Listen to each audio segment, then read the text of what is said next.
Parents pas parfaits, et c'est très bien comme ça. Le podcast qui donne la parole aux hommes et aux femmes pour des regards complémentaires sur la parentalité. Pas de jugement, que de la bienveillance. Parce qu'au final, on est tous dans le même bateau. Et on se pose tous les mêmes questions. Parents pas parfaits, le podcast. Dans ce nouvel épisode de Parents pas parfaits, nous allons parler de l'arrivée du bébé. Et il sera question de sa naissance, des relations et de l'accueil au sein de la maternité. Mais également, on parlera des changements que cela peut occasionner par la suite, car on le sait, ça modifie pas mal de choses dans l'organisation de la vie familiale déjà établie, dans l'équilibre du couple, sur la dynamique familiale en général, son organisation, et on parlera aussi du sommeil. Parents pas parfaits, nouvel épisode, tout de suite, c'est parti. Nous vous rappelons, pour prévenir la mort inattendue du nourrisson, qu'il est nécessaire de coucher l'enfant sur le dos, dans une turbulette, sur un matelas ferme, sans objet près de la tête de l'enfant. Bonjour Sylvain. Salut, Ça va ? ça va et toi ? Bah moi super, la pleine forme. Est-ce que tu peux te présenter s'il te plaît à tous nos auditeurs ?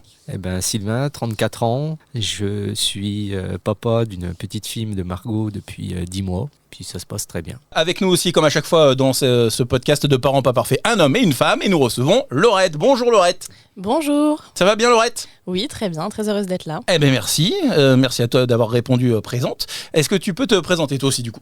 Donc moi c'est Laurette, j'ai 29 ans et je suis maman d'une petite fille qui s'appelle Aurore et qui a eu 2 ans fin juillet. D'accord, et toi ça se passe bien ? C'est par phase. Voilà.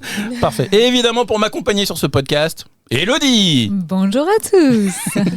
C'est une belle intro ça. Première question à vous deux. On va faire, je vais d'abord commencer par Sylvain et ensuite toi Laurette. La première question c'est, est-ce que pour toi Sylvain et dans ton couple en général, est-ce que ça a été compliqué avant, pendant et après ? Parce que là tu nous as dit, juste en intro, tu nous as juste dit qu'après ça se passait super bien. Mais il y a eu un avant, tu sais.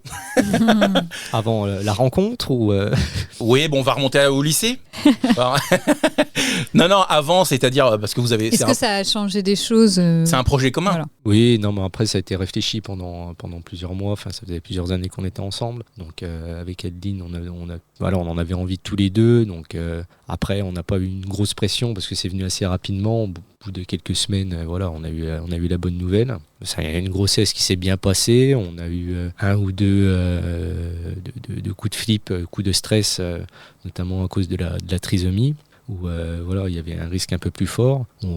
Tu te poses des questions, tu sais pas jusqu'à parce qu'on a dû avoir une prise de sang complémentaire. À part ça, c'était très bien. Non, si il y avait eu, elle s'est pas retournée et Adeline ne voulait pas de césarienne et du coup elle a été obligée de passer en césarienne parce qu'elle elle avait le cordon autour du cou. Du coup, on n'a pas pu, elle ne pouvait pas se retourner. Donc c'est vrai que ça l'a un peu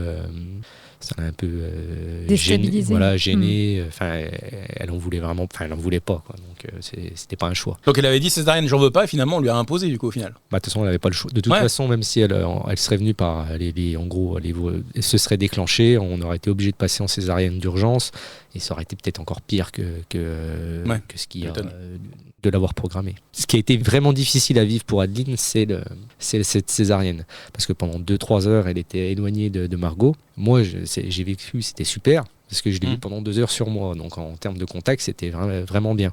Vraiment sympa. Par contre, elle l'a vu 10 secondes, elle est repartie. Donc c'était assez dur. Donc vraiment, le changement-là était...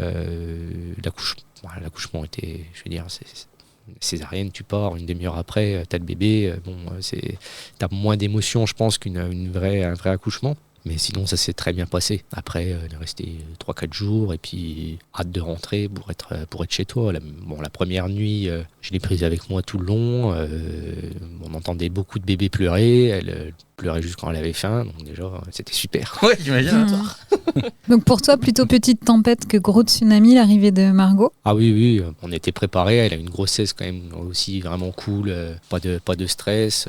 On a essayé de faire le maximum de choses qu'on faisait d'habitude jusqu'à septembre, il me semble. Donc faire du vélo, des choses comme ça. On a essayé de faire le maximum, de ne pas changer nos habitudes tant qu'elle pouvait. Après, forcément, tu fais moins de choses les dernières semaines. On a vraiment, tout était à peu près, la chambre, on était, je pense, bien armés. Vous avez bien anticipé, quoi. Voilà, donc déjà, c'est un gros plus, quoi. Et toi, Laurette, alors ? Et ben moi le avant ça a été long. Alors long, tout est relatif, hein, mais quand on attend de tomber enceinte, c'est vrai que tout peut paraître long. On a attendu pratiquement 1 an. Ça n'a pas été l'occasion de tension, au contraire ça nous a renforcé dans notre couple, donc ça c'était plutôt chouette. La grossesse, il y a eu vraiment 2 temps. Il y a eu le premier trimestre où moi j'ai fait une dépression prénatale que je n'ai pas identifiée et où ça a été très dur pour mon mari parce que voilà, clairement il l'a verbalisé récemment qu'en gros il a vécu avec un zombie pendant 3 mois. Alors attends, on va faire une parenthèse du coup, parce que même moi je l'ignore, c'est quoi une... Eh ben, on parle beaucoup de la dépression postpartum, qui est une dépression liée aux hormones et qui arrive après l'arrivée de bébé. La dépression prénatale, c'est pareil, c'est lié aux hormones, mais ça arrive pendant la grossesse, ça peut arriver à tout moment de la grossesse, principalement dans le premier trimestre en général. Moi, ça a vraiment duré sur tout le premier trimestre où, en gros, je ne supportais pas d'entendre parler de ma grossesse. Alors ça, c'est embêtant ça, parce que du coup, tout le monde t'en parle mécaniquement. Oui, et puis comme je suis tombée enceinte au mois de novembre, on avait décidé d'annoncer de façon un peu prématurément aux familles en se disant que voilà, Noël, ça pouvait être un moment sympa pour l'annoncer autour de nous. Et moi, je me disais, peut-être que ça va m'aider à me réjouir, à me projeter, etc. Ouais, ça n'a pas aidé quoi.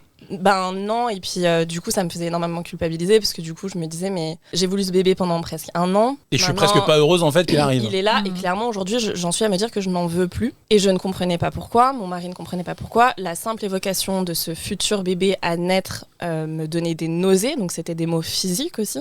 Ah mais c'est, alors, tu vois, moi j'apprends là pour le coup un syndrome que je connaissais pas du tout.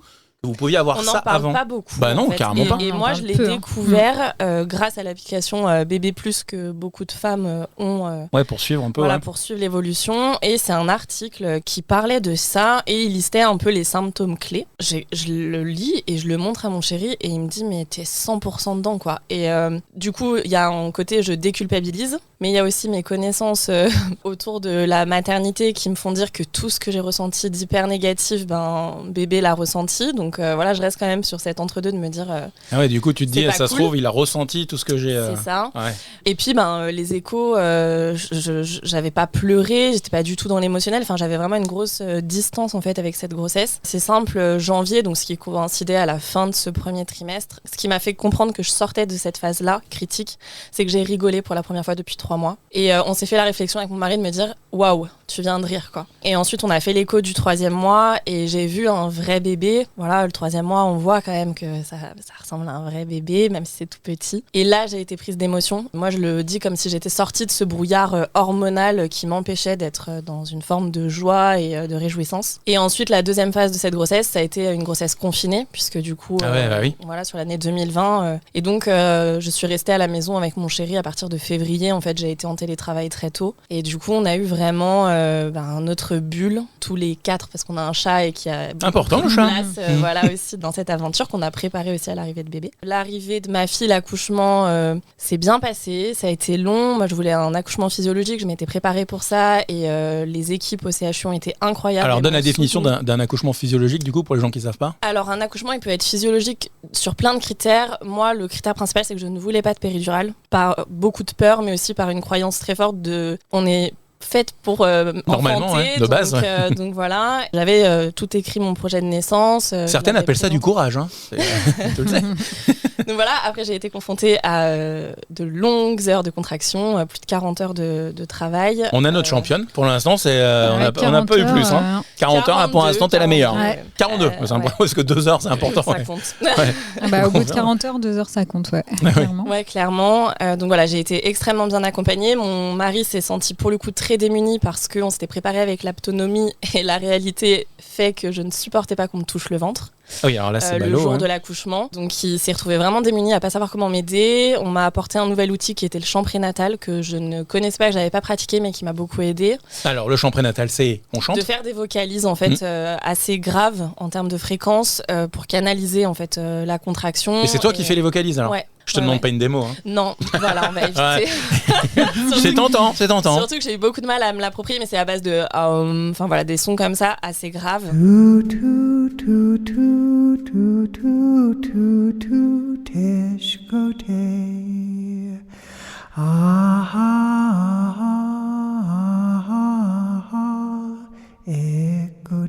Si je trouve, c'est un podcast donc c'est enregistré, donc si je trouve des chants prénataux, je mettrai un extrait pour montrer. C'est super intéressant. Moi, j'avais un gros a priori là-dessus, j'avais entendu parler, et puis je m'étais pas questionnée. Et quand ils ont fait venir une sage-femme pour m'accompagner, parce que vraiment, moralement, je commençais à vraiment galérer, de me dire, ça fait 35 heures que j'ai des contractions, je suis à 3. Voilà, parce qu'on revenait toutes les 3 heures. Mais 3 cm du coup. 3 cm, madame. Ah, vous êtes à 3,5 au bout de 10 heures. Enfin, bon. Donc voilà, elles ont mis plein d'outils en place pour m'accompagner. On a dû rompre la poche des os, après discussion avec la sage-femme pour accélérer le travail. J'ai quand même eu le droit au gaz, qui est le protoxyde d'azote, qui est aussi appelé le gaz hilarant et qui est super en termes de gestion de la douleur et qui est un gaz volatile, donc qui normalement, si je dis pas de bêtises, ne rentre pas dans le sang, ce qui fait que le bébé n'est pas impacté. Donc ça collait aussi avec mon souhait de pas être surmédicalisée. Ça t'a fait rire ? Pas du tout, en fait, j'ai un côté claustro et du coup, j'arrivais pas. Il y a rien qui va dans cet accouchement, les gars, faites-moi rigoler. Non, mais j'arrivais pas à respirer correctement dans le masque et ça peut soit faire rire, soit faire partir en bad trip sévère, elle m'avait prévenu. C'est vrai. Et moi, des fois, j'inspirais trop de gaz d'un coup et en fait, t'es partie en bad trip ? Non, je partais dans les vapes limite. Okay. Donc bon, voilà. Et puis donc ma fille est arrivée, les heures qui ont suivi ont été super. On a eu presque 4 heures tous les 3 en fait dans la salle nature du CHU à profiter d'être ensemble. Alors moi, honnêtement, j'ai plus ou moins profité parce que j'étais extrêmement épuisée physiquement, moralement. J'étais obsédée par 2 choses, bouffer, me doucher. Voilà. Ouais. Et j'avais du mal et je leur disais mais j'ai faim, donnez-moi quelque chose à manger. Mais bon, il y a les 2 heures là où il faut faire attention. Ça faisait quasiment 48 heures que tu n'avais pas mangé quoi du coup. Plus. Après le séjour à la mat a été extrêmement les gens de la graine. C'est sûr que nous pas mangé, pas dormi. Voilà. Moi je me suis fait un petit Burger King. Oui, il allait chercher un Burger King aussi. Elle était dans les vapes, la mienne, donc je dis je vais te laisser une petite heure, je vais me faire un Burger King, c'est juste à côté. Égoïste. Ah ouais. Non, mais moi je lui ai dit. Alors je suis un égoïste. Non, je blague. Je suis un égoïste sur 27 heures dans la salle sur une chaise où on te fait des prises de sang où t'es mal installé. C'était du second degré, ça va. Je suis un petit peu emporté. Calme-toi. Donc voilà, séjour à la mat archi difficile parce que canicule, parce que pas de clim, parce que fenêtre qui donne sur côté héliport. C'est très sympathique cet hélico qui décolle toutes les 10 minutes. Voilà, et en vrai, un personnel, alors pas au niveau des sages-femmes et des infirmiers qui pouvaient passer, mais les internes en pédiatrie, pas du tout dans l'humain quoi. J'ai dû rester plus longtemps en plus, donc je suis rentrée le lundi soir, je suis rentrée à la maison le dimanche midi, donc j'ai trouvé ça très très long, sachant que j'allais bien mais ma fille ne prenait pas assez de poids. Alors mon mari leur disait mais elle se déshydrate en fait, il fait 35 degrés dans la chambre, voilà, c'est pas qu'elle se nourrit pas. L'interne en pédiatrie m'a dit alors que je pleurais toutes les larmes de mon corps en leur expliquant qu'à un moment donné je ne pouvais plus prendre soin de ma fille parce que je n'étais plus en état et que j'avais besoin de rentrer chez moi. En plus période Covid, mon mari ne pouvait pas rester, donc il venait de 14h à 18h, je devais gérer les nuits etc. C'était extrêmement difficile. Pas de bienveillance du coup. Et en fait elle m'a dit mot pour mot si vous sortez aujourd'hui avec votre fille, vous aurez la responsabilité de sa mort sur les bras. De violence. Et ça a été hyper moi c'est vrai qu'à Valmy par contre ils étaient top quoi. Ouais, toi t'étais. Après voilà, il y a vraiment qu'au niveau des internes en pédiatrie où j'ai été choquée aussi de leur. Alors voilà, elle prenait ma fille en disant c'est pas ils sont pas en sucre machin, mais moi c'est mon premier bébé. Après le truc aussi, c'est professionnel dépendant. Après nous c'était le Covid aussi à Valmy et moi j'ai pu rester dormir. Oui mais vous avez pris la chambre à 250. Non, je crois 100. Après, moi j'étais en 148. 180, je crois. Parce qu'il y a 3 forfaits. Mais en effet, c'est pas remboursé pour tout le monde. Après, moi j'étais vraiment entre les 2 confinements, donc sur la période vraiment très critique. Parce que tu vois, ma fille elle a 2 ans aujourd'hui. Ouais, mais moi j'ai Émeric, quand il était au CHU, il pouvait pas rester dormir. Ouais. Et au Valmy, ça c'est pas normal. Et j'ai dû. Adeline, vous énervez pas. Adeline ne sait pas comment elle aurait fait si j'avais pas été là. Bah oui, c'est ça. Avec une césarienne, tu peux pas. Et moi je les ai questionnés en fait. Pas tous en même temps. Je les ai questionnés au CHU en leur disant mais factuellement comment font les mamans de jumeaux et comment font les mamans qui ont une césar. La sage-femme, démunie, qui fait comme elle peut, me dit les mamans avec césar se débrouillent comme elles peuvent. Et elle me dit les jumeaux, on vient d'en avoir, le papa exceptionnellement reste.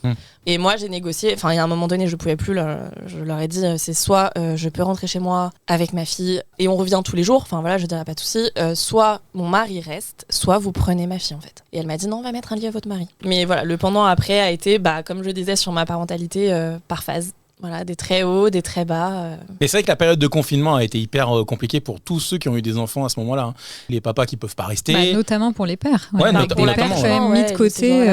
Mais même, je pense que le discours aussi du personnel soignant était un peu différent. Ils étaient un petit peu plus stricts sur des choses pour lesquels en temps normal. normal. Peur, je pense. Au niveau de l'hygiène, tu parles Ouais, ou de la prévention. Mais sortir ce type de phrase, si vous sortez maintenant, vous aurez la mort de votre enfant. Tu vois, s'il se passe quelque chose sur les bras. Je ne sais pas si c'est lié au Covid ou pas, ça. Je pense que. Alors j'en ai discuté avec les sages-femmes parce que vraiment, moi, j'ai été choquée de ces propos. C'était une interne en pédiatrie. Ouais. Alors, question, j'ouvre une parenthèse, mais comment on arrive à voir des internes en pédiatrie et des gens. Comment on arrive à faire le distinguo? Alors, moi, du coup, j'ai posé la question si la personne qui était venue à ce moment-là était diplômée pédiatre ou pas. Après, il y a aussi le physique, l'âge, même si ça ne veut pas toujours dire quelque chose, le physique, mais tu vois aussi au physique de la personne que c'était quelqu'un de très jeune. Vous avez pas, après, normalement, c'est noté sur sa blouse. C'est-à-dire qu'il y a une peut-être j'ai indication. pas fait attention, mais par contre, la sage-femme a confirmé que c'était bien une interne à pédiatrie et m'expliquait qu'effectivement, ils sont à fond dans leur connaissance médicale et que ça laisse assez peu pas de trop dans place l'empathie. Pour l'empathie et le relationnel. Ou alors, elle a peut-être raté la personne a raté le cours de la psychologie aussi. Faut bien parler aux gens. L'idée, c'est pas de tailler les médecins, parce qu'il y en a qui nous écoutent. Non, on les taille pas. Non, mais on les taille pas, mais c'est vrai qu'il y a des mots. Oui, c'est pas la première fois. Il y a des choses à pas dire à une maman qui vient d'accoucher, qui en peut plus et qui demande qu'un truc, c'est de rentrer à la maison et d'avoir le soutien de son mari. Mais le cursus est en train de changer. Il va y avoir de plus en plus de cours justement sur tout ce qui est relations d'aide, comment s'adresser, comment communiquer, parce que tu as beau avoir des connaissances hyper précises théoriques, l'important dans la relation que tu crées avec un patient et l'offre de soins que tu lui donnes, c'est avant tout la base, en tout cas, pour bien faire passer des messages, la relation d'aide et la communication bienveillante. Donc, t'as beau être le super médecin avec des top connaissances, ce qui est primordial aussi, si t'as pas un minimum d'empathie et de bienveillance, ça colle pas. Mais vous aussi, dans vos accouchements, pas le tien, c'est vrai, pas eu d'accouchement. Mais si, c'est le sien aussi. C'est le sien, voilà. Mais il y avait beaucoup de monde dans la salle d'accouchement, vous aussi? Je peux pas te dire, c'était une césarienne, j'y étais pas. Mais j'ai pas eu le droit d'assister parce que c'était justement le Covid et du coup j'ai dû rester à part. C'était pas difficile pour toi? T'as le temps qui est quand même un peu long, mais comme je te dis, ça dure une demi-heure ou 3/4 d'heure. Après, on est resté à Valmy parce que c'était la gynéco qui la suivait et puis qui l'a accouchée aussi. Donc comme ça, voilà, elle avait tous les éléments, elle savait exactement ce qui se passait. Mais si t'avais pu assister, moi j'ai arrêté si j'aurais pu. Enfin, je me serais mis à côté d'Adeline je serais. Non, de l'autre côté avec une GoPro sur le front en main. Alors, nous sommes actuellement en train de voir la tête. Filmé avant, je filmais l'après. Il y a des hommes qui se mettent devant. Ouais, mais moi j'étais au-dessus, donc j'ai bien vu tout. Bah, t'étais pas obligé. Bah non, j'étais pas obligé, mais alors, la J'ai insisté. curiosité. Il y a un peu de curiosité dans le truc en fait. Je pense que quand on est père, on se dit on va aller jusqu'au bout des 9 mois et voir un petit peu ce que ça donne lorsque ça sort quand même, parce que comment il est fou le corps de la femme. Et c'est où j'allais en venir. Vas-y, continue. Voilà. Et c'est là que tu te dis, et c'est ce que je dis à chaque fois, faire sortir une pastèque par un truc où normalement on passe une balle de golf, c'est assez balèze parce que c'est hallucinant. Vive la poésie de Romain. Pour la balle de golf, je parle pour toi. Ah les mecs. Bon, ok. Ça vous quitte jamais vraiment. Non, mais c'est impressionnant et le corps est vraiment très bien fait. Parce que là, tu te dis que quand même, waouh. Sylvain, du coup. Je les ai écrits là, si besoin. Qu'est-ce qui a le plus changé pour toi? Ta fille a 10 mois. Après les premières semaines, l'adaptation, qu'est-ce qui a le plus changé pour toi avec ta vie d'avant? Et qu'est-ce qui est le plus difficile? S'il y a des choses difficiles, mais peut-être des choses auxquelles tu as dû renoncer quand même. Ce qui a le plus changé, c'est qu'on pense plus à soi en premier. Voilà, on pense à la petite, ses besoins, ce qu'il faut emmener à chaque fois qu'on se déplace. C'est vrai qu'il y a pas mal de choses à emmener. C'est surtout ça. En fait, si tu penses plus à toi, à ton petit confort ou tes petites habitudes, voilà, c'est Margot qui passe en premier, qui a la primeur sur tout. Voilà, tu t'adaptes à elle. Un enfant roi, quoi. T'es bien obligé quand même de t'adapter à elle, et puis conserver son rythme, etc. Quoi. C'est surtout ça. Essayer de pas la bouleverser dans ses petites habitudes. Après, on a une chance extraordinaire, c'est qu'elle dort partout, on peut l'emmener partout. Elle est pas mal à la voiture. Il m'énerve. Elle est extraordinaire. Enfin, moi, on est super contents. Après, pas très objectif. Fais un deuxième. Mais là, ça ne saurait tarder. Il y en a, si tu veux, le premier, non, le deuxième, pas tout de suite, ça a été dur, etc. Là, et quand ça se passe bien, tu te dis, allez. Tu nous dis, un deuxième, oui, comme elle. Pas de souci. La difficulté, c'est si on a un petit monstre. Là, par contre, ça sera pas la même mayonnaise. Là, tu pensais pas déjà à toi, tu vas voir. Là, ça va pas être la même. Ça va vraiment être dur. Après, en difficulté, on a eu le premier mois où elle était décalée, où elle dormait pas jusqu'à 3-4 heures du matin. En fait, elle dormait après, mais sinon. Après, on l'a emmené chez l'ostéo, puis on a fait beaucoup de changements en fait. Au début, on a essayé de la faire dormir avec nous. On avait un couffin. Elle n'a jamais voulu dormir dedans, donc on a essayé plusieurs trucs à changer. On l'a emmenée chez l'ostéo, on avait fait quelque chose, on l'a mis sur son coussin de grossesse d'Adeline. Du jour-là, elle a dormi, elle a fait ses nuits, donc 21h, 20h, 21h, 8h, ça change, ça change la vie, quoi. Ah bah oui, t'as une vie sociale du coup. Voilà, c'est sûr que voilà. Dans nos habitudes, on a essayé de conserver tout ce qu'on faisait, donc aller voir la famille, se déplacer, le sport. On a essayé de conserver le maximum de choses et pas tout changer.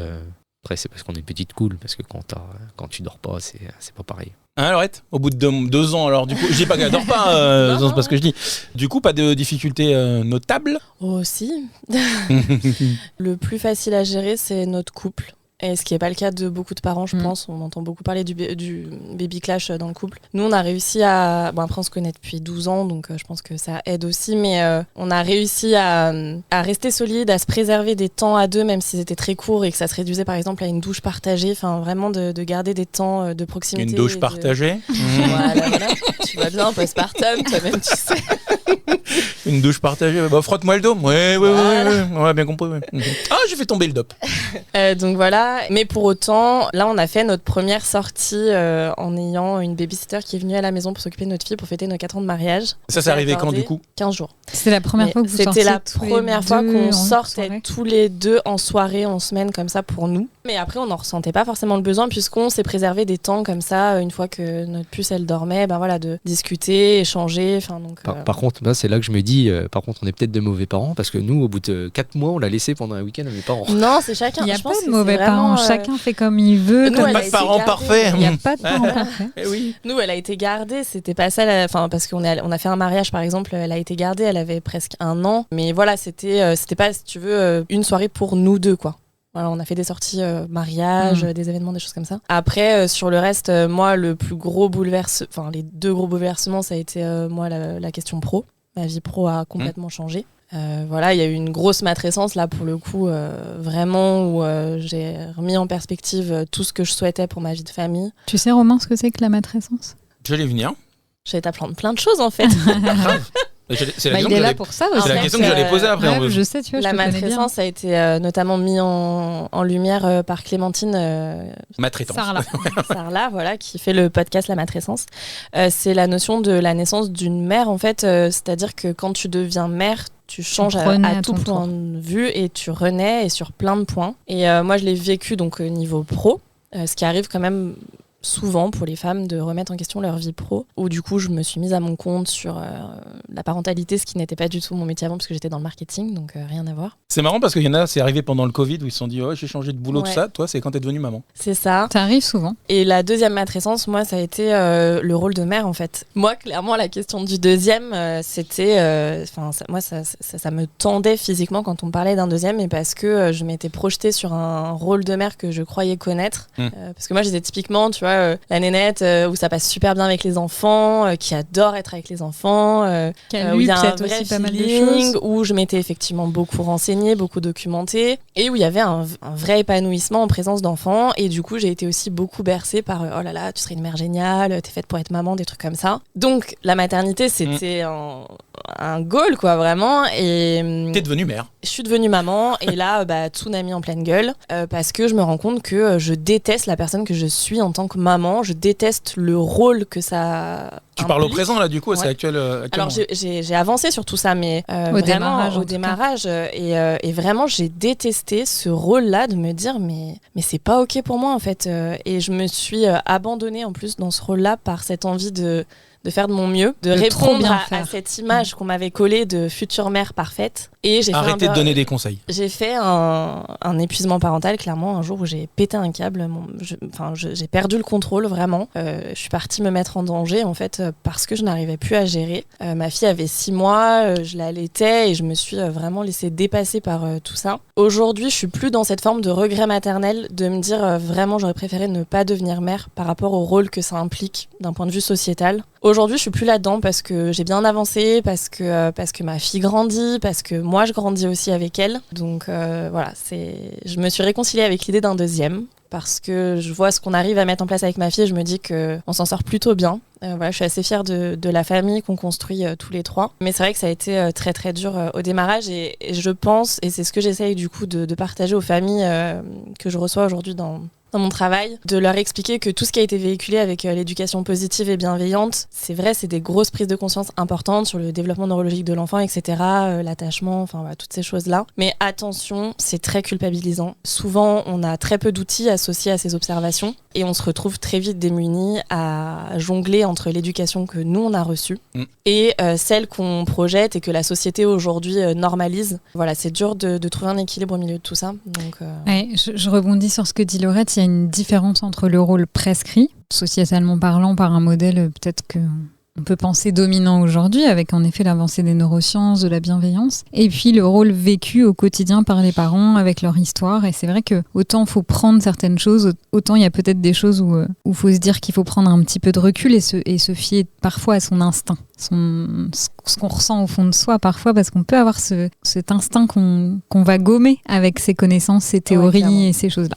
Et c'est peut-être pas toujours bon. Les gens qui ont des enfants ou pas d'enfants, arrêtez de donner des conseils aux autres. Parce qu'on n'a pas les mêmes enfants, on n'a pas le même vécu, c'est ce qu'on dit. On ne perçoit pas les choses de la même façon et on ne peut pas appliquer un filtre à quelqu'un qu'on s'applique soi-même. C'est-à-dire qu'on n'a pas le même prisme, donc du coup on voit pas les choses de la même façon. Ça aussi, c'est quand t'as un enfant, arrêtez de nous dire et c'est pour quand le deuxième. Et ouais, hein, moi ça c'est un truc je ne comprendrai jamais. Ces gens ils ont la mémoire courte, je pense. C'est des gens qui ont eu 2 enfants déjà, donc parfois ça a été une grosse tanasse parce qu'ils dorment pas depuis des mois. Je me sens pas du tout concernée. Non, mais non en plus pour le coup non. Mais c'est vrai que déjà justement ils veulent plus être seuls dans la galère. Non mais tu te demandes c'est pas un peu ça. Au secours. Moi, je te lève une question. Est-ce que c'est pas lié aussi beaucoup à toutes les idées reçues sur l'enfant unique ? Ah ben, tu vois, je pense que c'est aussi ça, c'est de se dire, mais carrément. Le modèle, il faut pas qu'il y ait qu'un enfant, ou là, ça va être un Tanguy, ou je ne sais quoi, les clichés qui sont véhiculés. Puis la famille américaine, ça vient de tout ça, ça vient de la famille un peu idéale, avec 2 enfants. Enfin, tu vois, ça fait partie des normes un peu sociétales. C'est véhiculé par la société aussi. Toi, t'as des frères, sœurs ? Moi, j'ai un frère. Et toi ? Ouais, je suis l'aîné d'une famille de 3. Ok, Elodie ? 3 enfants, pareil. Et moi, je suis fils unique. Ouais. Et le truc, ce que ça fait. Hein. Non, mais le truc, c'est que. Voilà, après, je pense que ça dépend aussi comment tu as vécu avec tes frères et sœurs. Mais oui. Non, mais le truc, c'est que. Non, mais en fait, c'est des répercussions d'être fils unique parce que j'ai dit à ma compagne 1 ou 2 fois, j'ai dit, c'était avant qu'on ait notre fils et même après, où j'ai dit. C'est pas que j'ai souffert d'être seul, mais c'est que tu te construis pas de la même façon quand t'es une fratrie ou quand t'es seul, quoi. C'est normal. Certainement. Et tes parents ne t'élèvent pas de la même façon, très clairement. Et donc j'ai dû à un moment donné planter la graine de ça. Ça a développé une idée de tiens, si on en faisait un deuxième. Bon, on commence à revenir un petit peu sur sa position parce que ça a tellement été une galère que très clairement on commence à revoir un petit peu le niveau. Du coup, toi, ça te dérangerait que ton fils soit fils unique ou pas ? C'est tout le truc, c'est de se dire est-ce que tu éduques un enfant de la même façon quand il est seul ou à plusieurs ? Est-ce que tu vas mettre le mot moyen n'est pas bien utilisé, mais est-ce que tu vas mettre les mêmes moyens dans l'éducation d'un ou plusieurs ? Est-ce que avoir un fils unique, tu vas ce que je vais dire est horrible, hein. Mais c'est pour être pragmatique. Mais est-ce que tu vas lui payer de meilleures études que si t'en as 2, quoi ? Ouais. Tu vois ? C'est pareil quand quand j'ai eu un enfant, le but, c'est pour ça que je l'ai eu tard, hein, très clairement. Moi, je l'ai eu, j'avais 40 ans. C'est de se dire, je voulais pas avoir d'enfant plus tôt parce que je voulais avoir de l'oseille de côté, je voulais avoir une situation professionnelle stable. J'ai trop connu moi des potes qui ont eu des enfants très tôt et où ça a été une galère sans nom parce que t'as pas assez d'argent, parce que c'est dur de l'éduquer, parce que t'es en train de te construire professionnellement parlant. Tu peux avoir d'autres objectifs dans ta vie, tout ça. Après, on met tous des valeurs, on a tous des valeurs différentes. Donc il y a des gens qui vont avoir la valeur argent comme une stabilité. Mais j'ai répondu parce que tu m'as posé la question à moi, c'est bon. Ouais, non, mais d'autres pas du tout. Bien sûr. Tu vois, donc je pense que ça dépend de ça aussi. Et d'autres qui vont mettre la valeur, par exemple, comme tu disais, quand tu as une fratrie, la valeur famille, fratrie en premier lieu, en se posant la question en deuxième lieu de les études. Tu vois, et donc je pense que ça dépend aussi de qui tu es, de ton histoire. Je pense que c'est des choix vraiment très personnels ou pas. D'ailleurs, c'est peut-être influencé par. Et puis les enfants uniques, je pense aussi que être enfant unique ne veut pas dire être seul en fait. Bien sûr. Je pense que voilà, si t'es un enfant unique et que t'es entouré quand même, que t'as des amis ou des cousins avec qui le tu club Dorothée. Des liens forts, je pense que tu vis pas cette même sensation de solitude que certains peuvent vivre effectivement en étant enfant unique. Et puis tu peux aussi avoir des frères et des sœurs et être seul. Être très seul, c'est ça, clairement. Hein. Oui, puis à l'âge adulte, on voit que toutes les fratries sont pas soudées, et qu'il y a des enfants de fratries fratrie qui se sentent très très seuls, en effet. Hein. Ouais, Donc, c'est pas... Et puis il faut qu'il y ait un malheur dans la famille pour qu'ils se retrouvent tous à un enterrement, ce qui est absolument horrible, mais ce qui arrive. Après, t'as des fratries où ils s'entendent bien aussi, hein, faut pas non plus. Ah non, mais c'est un exemple. Tu te retrouves au mariage et aux enterrements. Et c'est la en gros, faut faire un enfant unique, quoi, c'est ça que tu veux dire. Ah non, Non, moi j'ai une fratrie où on est très soudés. Ouais, et, je pense que ça dépend de. Et on se soutient énormément. Moi, j'ai eu un frère, Margot, je la verrais pas toute seule. Quoi. Ouais. Voilà. Mais c'est ça aussi, le schéma dans lequel on est. Moi, je suis issue d'une fratrie de je pense, 3. tu vois, je m'entendrais pas avec mon frère. Je suis pas sûr. Toi, tu réagirais, Ouais, tu penserais peut-être différemment. Là, c'est parce qu'on s'entend bien. On a vécu plein de choses ensemble jeunes. Donc là, je me dis, Margot, toute seule. J'ai envie qu'elle puisse vivre ce que moi j'ai vécu. Mais comme quoi, on fait comme on le sent, comme on peut et comme on le veut, quoi. Franchement. Moi, j'ai une question pour toi, Sylvain, petite tempête, et on dirait un petit peu plus tsunami. Tu l'as dit même toi-même, hein, Laurette. Mais en pleine gueule. Qu'est-ce que vous pensez aujourd'hui qui peut manquer à des futurs parents? Alors même si toi, Sylvain, t'étais bien préparé, bien armé, qu'est-ce que tu penses là, après 10 mois d'exercice du rôle parental? Qu'est-ce que tu pourrais conseiller à des futurs parents, ou qu'est-ce qui, peut-être, à toi, t'a manqué, qui pourrait être pas mal pour des jeunes parents? C'est difficile. Après, tu peux dire rien. Si un accompagnement, je sais pas, de voir un psy, j'en sais rien. Enfin, tu vois. Non, mais plus échanger avec des gens, je des me professionnels. suis posé beaucoup de questions sur mon meilleur copain.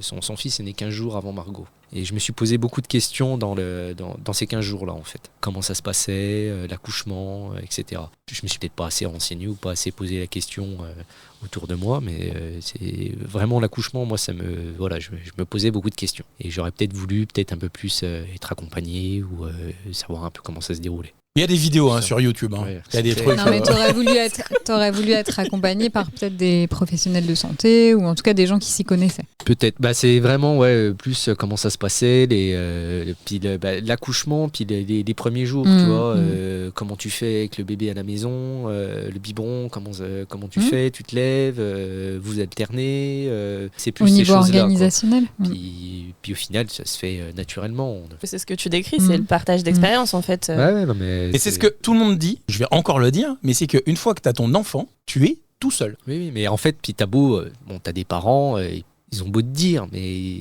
pour eux, c'est vieux. C'est ça. C'est ça. Et c'est pas les mêmes façons, quoi. Et puis t'as pas la même façon de faire. Évoluer. Le début, les 15 premiers jours où t'es à l'hôpital, t'as les sages-femmes si jamais il y a un souci, mais quand tu rentres chez toi, là t'es tout seul, et là faut faire, et puis il faut te débrouiller. Donc puis t'as tous les bouquins que tu veux, toutes les vidéos YouTube que tu veux, quand ça marche pas.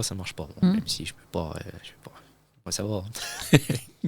Mais plus ça. Puis là, toi, tu dis 15 jours, mais pour une bonne moitié des parents, ça dure plusieurs mois. C'est-à-dire que peut-être qu'avec Adeline, vous avez vite trouvé vos marques, vous avez fait bonne équipe et tout, et Margot était assez facile. Mais pour certains parents, ça dure plus longtemps. Le premier mois et demi était difficile parce qu'elle ne dormait pas jusqu'à 3-4 heures du matin. J'ai fait sans sommeil. Tous les bruits blancs qui existaient, je les ai passés. Puis ça marchait pas, mais puis tu t'énerves parce que quand tu dors pas jusqu'à 3-4 heures du matin... T'es un peu fatigué. Et tu bossais? Non, heureusement. En fait, j'ai eu de la chance parce que je suis à mon compte et j'avais 3 semaines à Noël, donc c'était pile au bon moment. Mais c'est vrai que quand tu dois bosser, c'est horrible, quoi. C'est horrible quand ça dure plusieurs mois, c'est fou.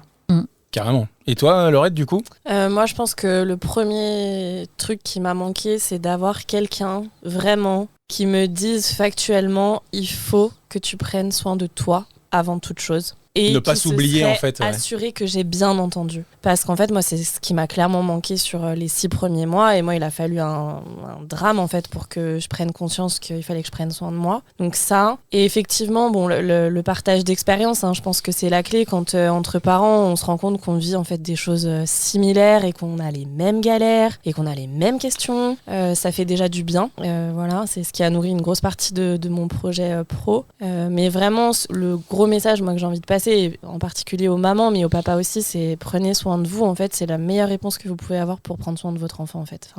C'est d'abord, je l'ai déjà dit d'ailleurs, mais être un peu égoïste. Ouais. Alors, gentiment. C'était pour le sommeil. C'était pour le sommeil. Il faut être un peu égoïste pour être bien, ensuite aller bien avec son enfant, parce que sinon ça devient n'importe quoi. Et le manque de sommeil, je crois que c'est le pire. Ça fait partie des choses qui étaient utilisées en torture. Donc, c'est un des pires trucs, en fait, c'est ne pas dormir, être explosé, ne pas se rendre compte qu'on est fatigué, de se dire ah, mais c'est bon, je tiens le coup, et en fait, non. Au-delà du sommeil, qui est, je pense, un des trucs les plus durs à vivre quand on est jeune parent, mais c'est aussi cette pression qu'on se met de se dire faut que mon enfant il mange à heure fixe, faut qu'il dorme de telle à telle heure, que je mette en place tel rituel. rituels, c'est tout ce qui va graviter aussi autour de tout ça et du coup se dire bah là non je peux pas aller prendre ma douche parce que bah là elle est pas très bien, je sais qu'elle va pas tarder à pleurer ou des choses comme ça, alors qu'en fait ces petits temps qui peuvent paraître dérisoires sur une journée mais en fait ils sont vitaux au bout d'un moment. Et donc voilà, c'est prendre soin de soi, faire des choses qui nous font du bien, lire un livre, écouter de la musique, et ça avant toute chose. Et après effectivement on est très seul quand on devient jeune parent. Et c'est ça la problématique, j'allais dire, parce que prendre soin de soi, c'est difficile quand on est seul. Et la maman en postpartum, elle n'est pas faite en fait pour être toute seule. Elle est faite pour être entourée d'autres hommes ou d'autres femmes, et c'est pour ça que le congé paternité est plus long. Et prendre soin de soi, il faut le rendre possible avec en sensibilisant quand même l'entourage, la famille, les amis, pour dire bah voilà, si vous venez voir les mamans, vous leur apportez à manger, vous prenez le bébé pour qu'elle aille prendre une douche et pas pour vous asseoir dans le canapé et prendre le thé, parce que la personne qui a le plus besoin qu'on prenne soin d'elle pour qu'elle puisse prendre soin de son bébé, c'est quand même la maman. Et dans les cultures chinoises et asiatiques, les mères, elles ne font rien pendant 6 semaines. Les pays occidentalisés ont oublié tout ça, mais c'est une période de grande vulnérabilité. Alors pour les hommes aussi. Après, je pense qu'il y a quand même un rôle du père qui est quand même assez important. Se partager les tâches, se lever la nuit ou aider au maximum de ce que tu peux faire.